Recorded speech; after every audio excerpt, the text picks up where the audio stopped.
Goeienaand, liewe vriende. Ek groet jou in Jesus Christus se naam. Dankie dat jy vanaand inskakel by die aanddiens van Uit die Woord Digitaal.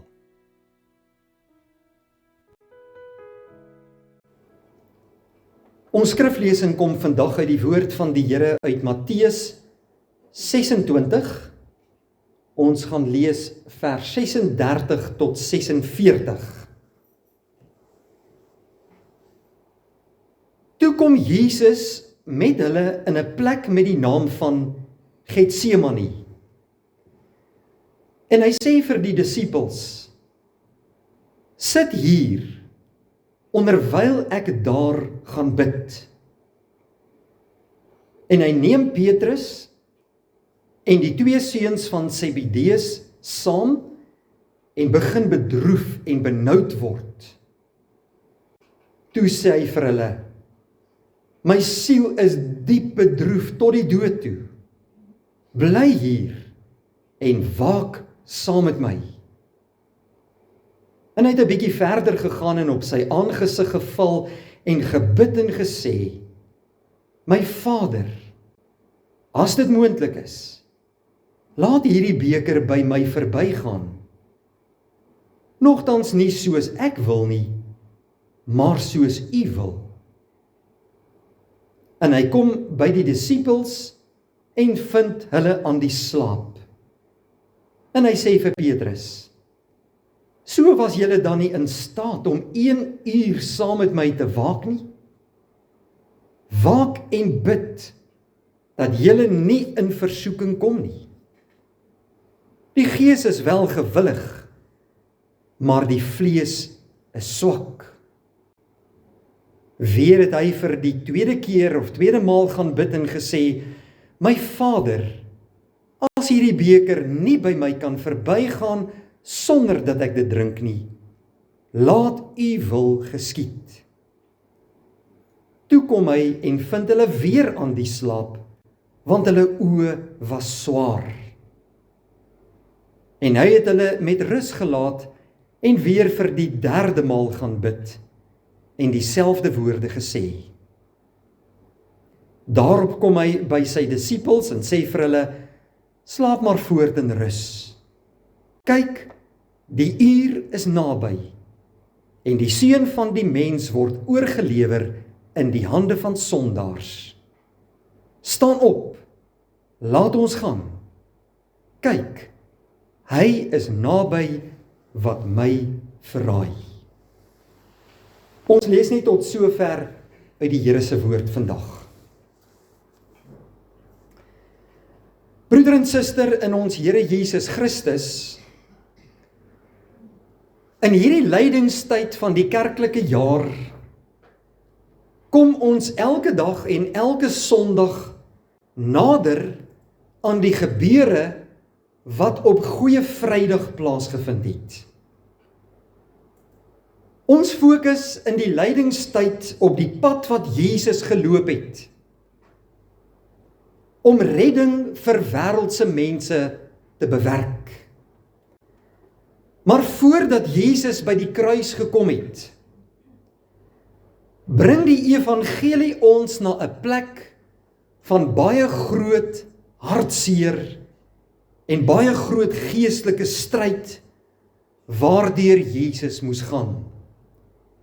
En dit is daar in die tuin van Getsemane. Nou hierdie tuin was net buitekant die stadsmure van Jerusalem. As jy deur die stadspoort van Jerusalem, een van die hekke van Jerusalem, geloop het, onthou die stad was met 'n muur omring. As jy deur een van daardie hekke geloop het, is daar 'n effense afdraande, en dan kom jy by 'n spruitjie wat genoem word die Kidronspruit. En as jy deur die spruitjie is, teen die oorkantste helling is die Olyfberg. En aan die hange van daardie Olyfberg, daar vind ons die tuin van Getsemane. En dit was 'n tuin wat gereeld gebruik was deur die mense van Jerusalem, om na 'n lang dag se werk daar te gaan ontspan en rustig te word en die kalmte van 'n tuin te geniet. En so het Jesus en sy disippels dan ook gedoen, daardie spesifieke aand. Die tuin van Getsemane was 'n plek waar baie olyfbome geplant is. En is ongelooflik om te dink dat daar vandag nog olyfbome daar staan, wat meer as 2000 jaar oud is, en volgens geleerdes en die kenners van plante en bome reeds daar gestaan het, toe Jesus daar was, saam met sy disippels. Die naam Getsemane beteken letterlik olyfpers. Dis 'n plek waar hulle die olywe gepluk het van die bome af, en daar's 'n groot pers gewees, is 'n ronde struktuur wat gebou is, met 'n ronde klip wat in die ronde gedraai het, om die olywe uit te pers vir die olie. En dit is presies wat ook in hierdie tuin gebeur het, daar in die tuin van Getsemane.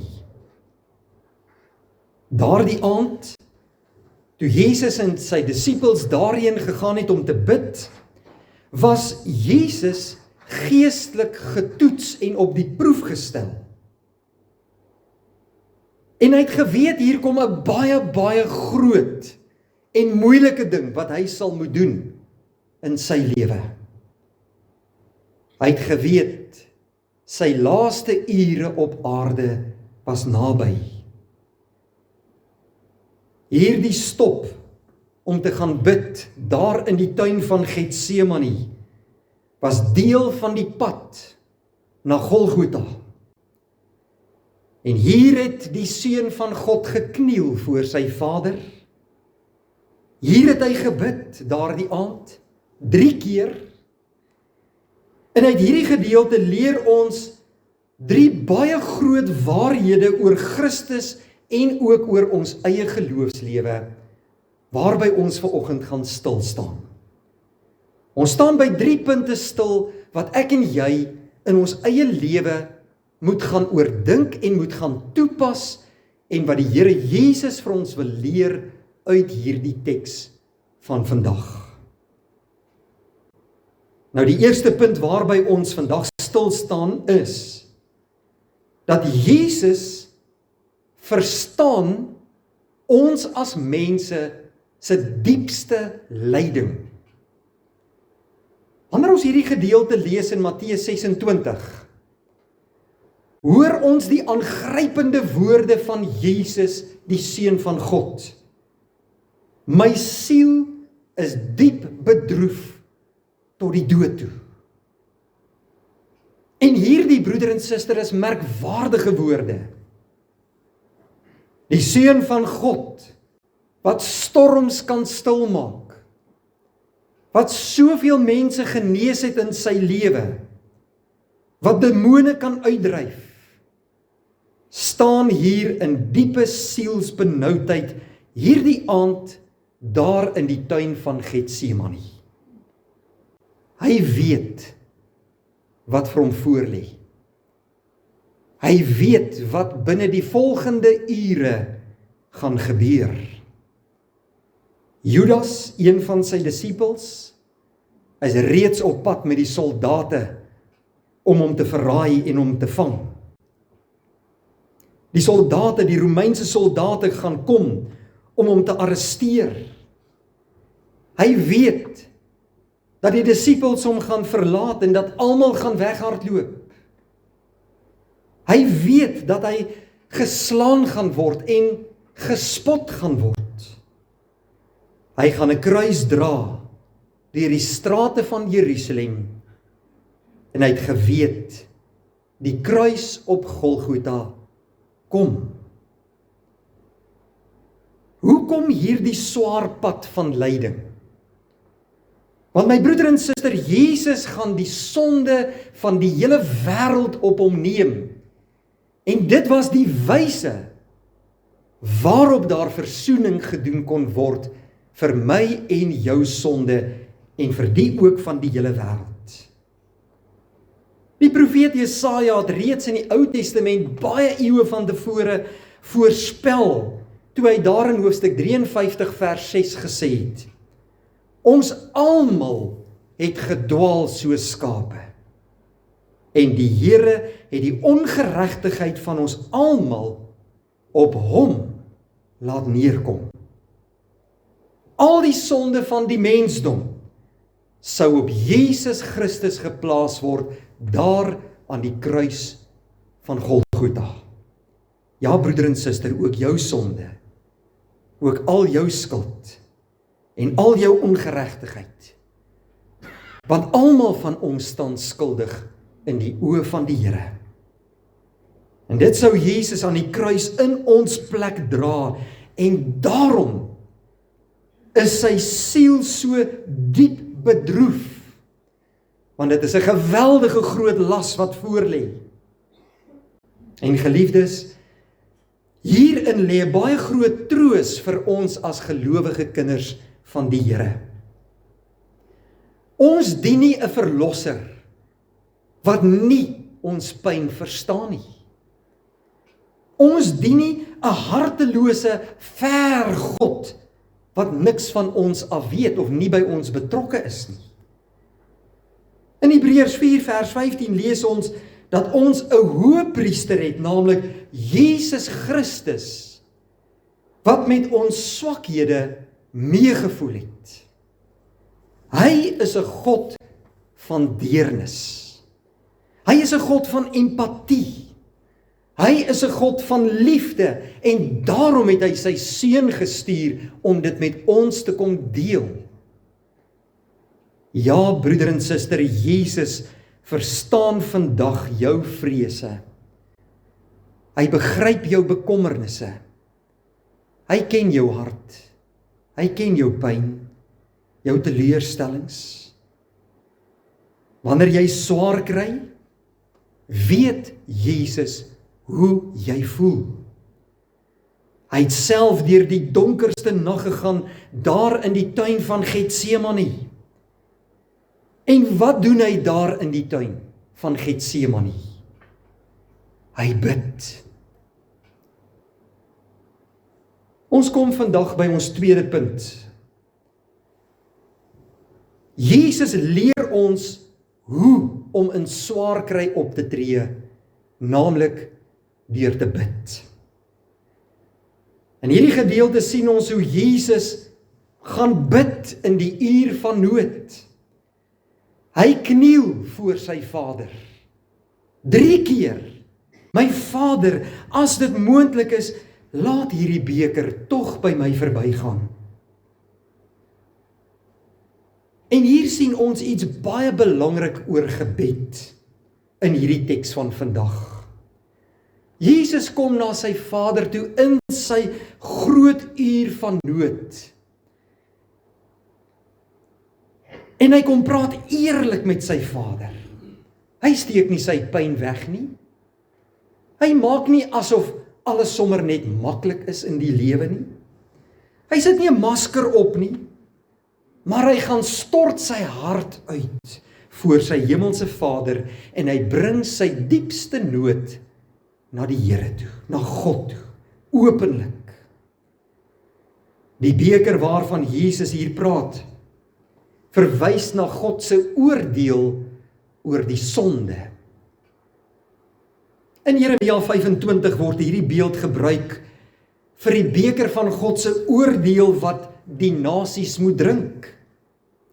Jesus weet, hierdie beker lê voor. En hy weet, hy moet hierdie beker drink. Hy gaan die oordeel dra wat eintlik op ons moes val. Dit was die enigste manier hoe daar gedeel kon word met die sondes van hierdie wêreld. En wat doen Jesus terwyl hy diep bedroef is tot die dood toe? Hy bid. Geliefdes, in hierdie gedeelte leer ons hierdie belangrike les oor gebed. Jy as kind van God moet bid. Bid as jy swak voel. Bid as jy siek is. Bid as jy alleen en bekommerd is. Bid in tye van versoeking. Bid as jy beangs en bevrees is oor die lewe wat jou soms so sleg en onregverdig kan behandel. Ons hoef nie ons pyn vir God weg te steek nie.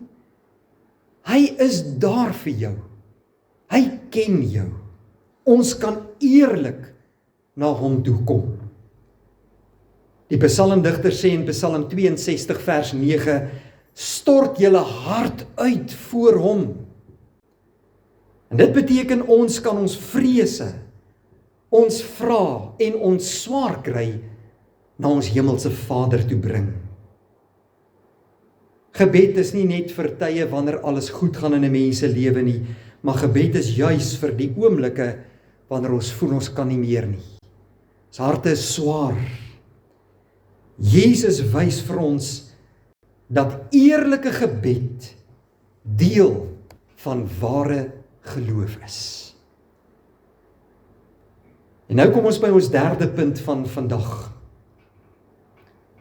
Ware geloof beteken om God se wil te vertrou. Die belangrikste woorde van hierdie gedeelte wat ons gelees het, kom wanneer Jesus sê, nogtans nie soos ek wil nie, maar soos U wil. En hier sien ons die diepste gehoorsaamheid van Christus. Hy het sy pyn uitgespreek, hy het sy nood na sy hemelse Vader gebring, hy het homself aan God kom gee met 'n nederige hart. Hy kies om die wil van sy Vader te doen. En hierdie oomblik is een van die belangrikste oomblikke in die geskiedenis van die hele wêreld. Want as Jesus hier sou terugdraai, of nie meer kans gesien het nie, of hy sou omdraai, sou daar geen kruis gewees het nie. En dan sou die hele wêreld en al sy mense vir ewig verlore gewees het. Maar wat doen Jesus? Al is hy diep bedroef tot die dood toe, in die grootste nood van sy lewe, kies Jesus gehoorsaamheid aan sy Vader. Hy kies om te doen wat sy Vader se wil is.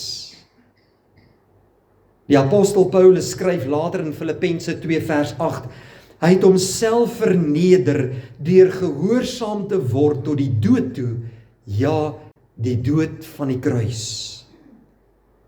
En deur hierdie gehoorsaamheid het daar redding gekom.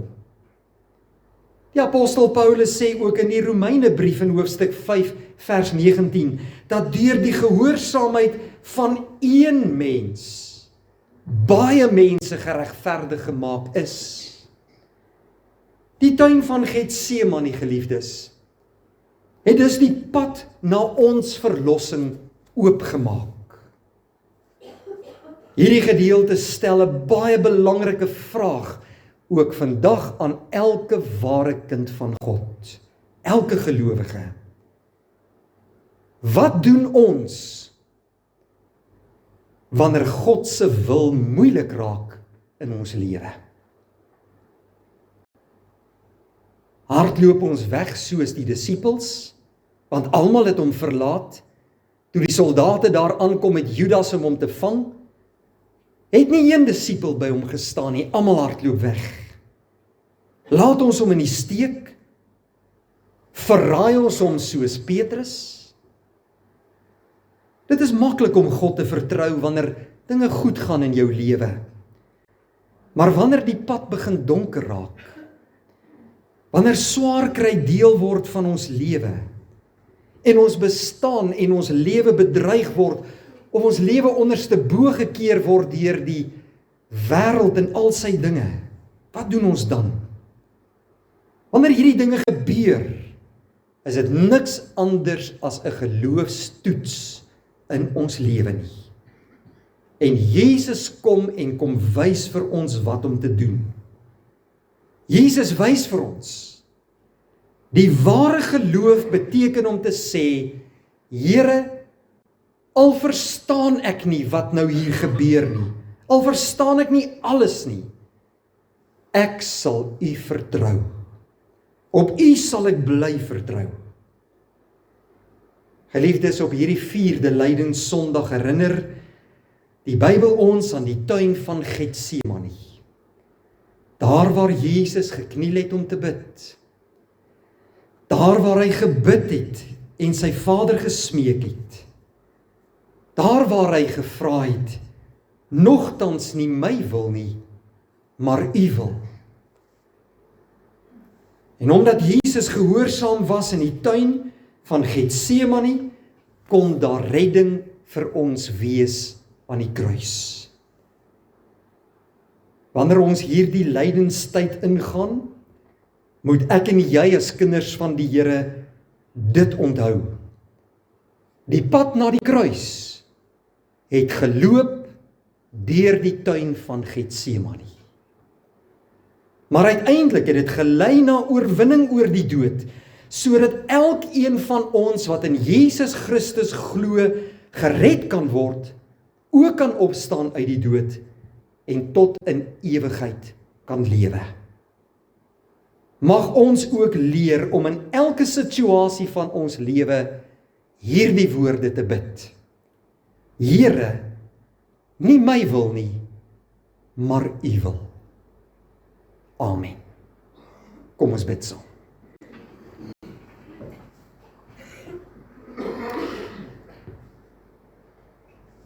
Hemelse Vader, baie dankie dat ons op hierdie wonderlike Sondag hierdie kosbare woorde en boodskap vanuit U woord kon hoor. Ons wil U loof en prys, Here, dat U 'n plan het met hierdie wêreld en met ons as mense. En dat U 'n plan kom maak het met sonde in ons lewens. Ons dank U vir Jesus Christus, wat U na ons toe gestuur het, as die lig vir die wêreld, as die brood van die lewe, as die deur, sodat ons kan ingaan in die ewige lewe. Baie dankie dat U deur die kragtige werk van die Heilige Gees ook die verlossingswerk van Jesus Christus 'n werklikheid in ons lewe kom maak. Help ons om in hierdie lydenstyd ons lewe aan U te kan kom toevertrou en aan U te kan kom toewy. Dankie dat U 'n groot plan het met die wêreld en ons lewe. En al verstaan ons nie altyd wat gebeur in ons wêreld en in ons lewe nie, en hoekom sekere dinge gebeur nie, wil ons vandag vir U sê, ons vertrou U met alles wat in ons is.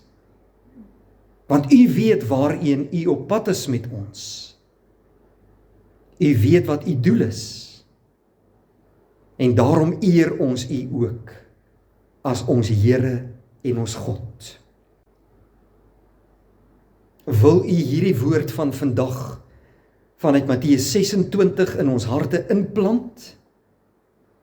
Laat dit vrug dra, laat dit ons geloof laat groei, en inspireer ons so, deur U Heilige Gees, om elke dag ons lewe aan U toe te vertrou, gehoorsaam aan U te wees, en op die pad van Jesus Christus te lewe. Seën vir ons die komende week, en alles wat ons lewenspad mag kruis. Gee ons krag en genade, en laat U naam deur ons lewens verheerlik word. Ons vra dit alles in die naam van Jesus Christus, die Koning van die konings, en die Here van ons lewens. Amen.